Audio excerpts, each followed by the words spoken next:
میرا سوال یہ تھا کہ نماز کے دوران جو آیات خاموشی سے پڑھنی ہوتی ہیں، کچھ لوگ نا اسے بہت اونچے انداز میں پڑھتے ہیں،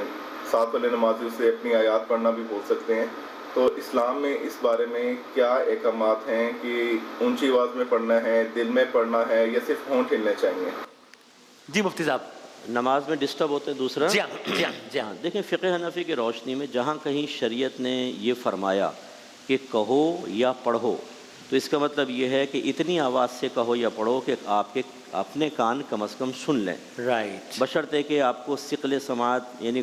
کم نہ سنتا ہو، ہاں جو صحیح مشینیں نہ ہوں۔ صحیح، اس میں بھی اتنا ہوتا ہے کہ اگر آپ کی آج سماعت ٹھیک ہو جائے اور مشینیں بند ہو جائیں تو آپ کے کان سن رہے ہوں، اور یہ بڑی معمولی سی ہوتی بہت ہی ہے آرام سے، لیکن صحیح، بعض افراد جو ہوتے ہیں وہ تھوڑا سا لاؤڈلی پڑھتے ہیں،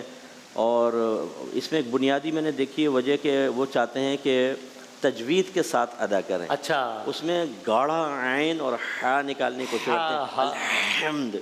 وہ برار اللہ بھول جاتا ہے اتنی دیر میں، تو اتنا بھی نہ کہیں کہ کریں کہ بیچارہ خواہ مخواہ ڈسٹرب ہو، اور یہ ذہن میں رکھیں کہ اگر اس سے زیادہ لاؤڈلی آواز کی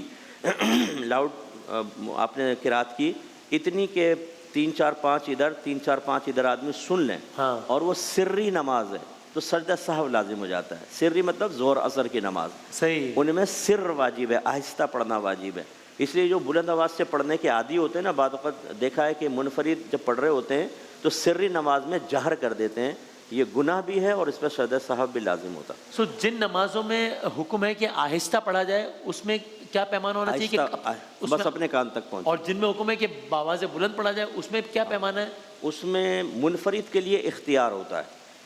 جو جیسے فجر ہے، مغرب ہے، عشاء ہے، جہری نمازیں، ان میں منفرد کو اختیار ہے، اگر کوئی اور ڈسٹرب نہیں ہو رہا تو اونچا بھی پڑھ سکتا ہے، اور ہیں تو پھر آہستہ پڑھے۔ اچھا، ہاں، امام کے لیے یہ ہے کہ سری میں سر کرنا واجب اور جہری میں جہر کرنا واجب۔ پہلے تو اس میں بتا دیں کوئی فقہی حوالے سے تھوڑی سی رائے مختلف ہے کچھ؟ تھوڑا سا فرق یہ ہو جائے گا کہ جیسے جماعت کی نماز ہے اس کے اندر تو الحمد دوسرا سورہ ہے، وہ تو سننا ہے، اس کے اندر تو کچھ پڑھنا نہیں ہے، اس لیے کہ جو امام جماعت ہے اسی نے پڑھنا ہے، ان لوگوں نے سب نے سننا ہے، باقی پوری نماز پڑھنی ہے لیکن بہت آہستہ آواز میں۔ کتنی آہستہ آواز میں؟ سرگوشی کے انداز میں کافی ہے، جس طرح سے انسان وسپر کرتا ہے اسی طریقے سے وہ پڑھ لے کافی ہے۔ اسی طرح سے اگر وہ الگ بھی نماز پڑھ رہا ہے، فرادہ یا منفرد نماز پڑھ رہا ہے، تو اس کے اندر بھی معاملہ یہ ہے کہ ظہر اثر ہے تو اس کے اندر اس کو اس طرح سے تلاوت کرنی ہے جیسے سرگوشی کی جاتی ہے، اور اگر جو مغرب کی نماز ہے، عشاء کی نماز ہے، تو اس کے اندر الحمد اور دوسرا سورہ جو پڑھنا ہوتا ہے فجر کی نماز میں، اس کے اندر اس کو اس طرح سے پڑھنا ہے کہ سرگوشی سے معاملہ تھوڑا سا آگے آ جائے۔ ہر صورت میں اہتمام کرنا ہے کہ دوسرے ڈسٹرب نہ ہو، دوسروں کی ڈسٹربنس کی صورت میں یہ چیز یقیناً قابل گرفت اور قابل مواخذہ ہوگی،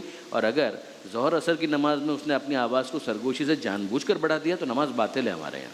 اچھا، اوکے، بات ہے، ٹھیک ہے۔ اور یہ جو مفتی صاحب نے کہا، ظاہر ہے وہ مخارج اور تجوید کا خیال رکھنا ضروری ہے، لیکن وہ اگین جو ایک طبقہ ہوتا ہے جو بہت زیادہ شکی ہوتا ہے، جس کا ہر سال آتا ہے، وہ سوال نہیں دہرا رہا، میں دوسرا سوال کر رہا ہوں، مفتی اکمل صاحب کو یاد رہے تو، لیکن یہ کہ وہ اپنے شک کی ذہنیت کی وجہ سے میں نے خود دیکھے ہیں کہ وہ تجوید یا مخارج میں اتنا زیادہ ایمفیسائز کرتے ہیں کہ وہ یعنی الحمدللہ رب العالمین الرحمن، کہ وہ مطلب وہ بیچارہ اسی میں پھنسا۔ تو یعنی ٹھیک ہے مخارج اور تجوید کا خیال کرنا ضروری ہے، کیا اس حد تک ضروری ہے کہ ہا جو ہے وہ یہاں ہو اور ہے، مطلب یہ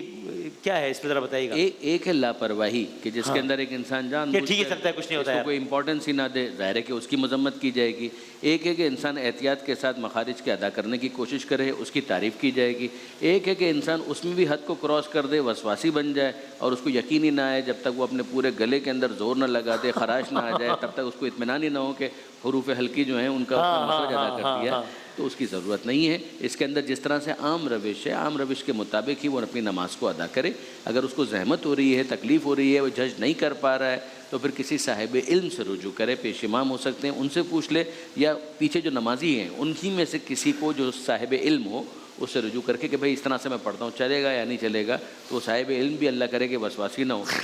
ورنہ مارا گیا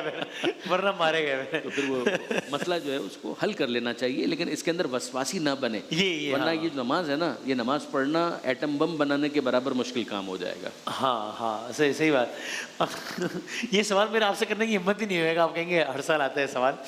تو دیکھیں مفتی صاحب، مسجد میں بھی آپ، چونکہ آپ لوگوں نے دوسروں کی ڈسٹربنس کے حوالے سے کہا، یہ تو فقہی معاملہ بتا دیا۔ مسجد میں عام طور پہ کبھی کبھی ہوتا ہے کہ برابر والا ایک شخص نماز پڑھ رہا ہے، ان کے برابر میں کوئی قرآن پڑھ رہے ہیں، وہ اتنا باوض پڑھ رہے ہیں کہ نمازی کا اٹینشن باقاعدہ ڈائیورٹ ہو رہی ہے، تو ذرا احتیاط کرنی چاہیے کہ اگر کوئی نماز پڑھ رہا ہے تو میں قرآن کی تلاوت ذرا آہستہ آواز میں کر لوں، یعنی یہ خیال کرنا چاہیے؟ جی بالکل کرنا چاہیے، اور اس کو ہم مکروہ لکھا ہے، اچھا۔ باعث اذیت بن رہے ہیں نا آپ۔ ہاں۔ عبادت بھی ایسے کریں کہ وہ آپ کو اللہ کے قریب کرے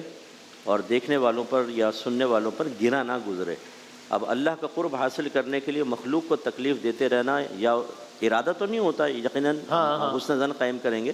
لیکن اتنا شعور تو ہونا چاہیے نا کہ کوئی ڈسٹرب ہو رہا ہے آپ سے۔ ہاں۔ جیسے وہ بچے بعض اوقات گھر میں کچھ زمین پہ مار رہے ہوتے ہیں، باپ ایک دفعہ نظر انداز کرتا ہے، 2 دفعہ کرتا ہے، میں کہتا ہوں بھائی خدا کے واسطے تو دیکھو، بچے کو مزہ آ رہا ہوتا ہے، وہ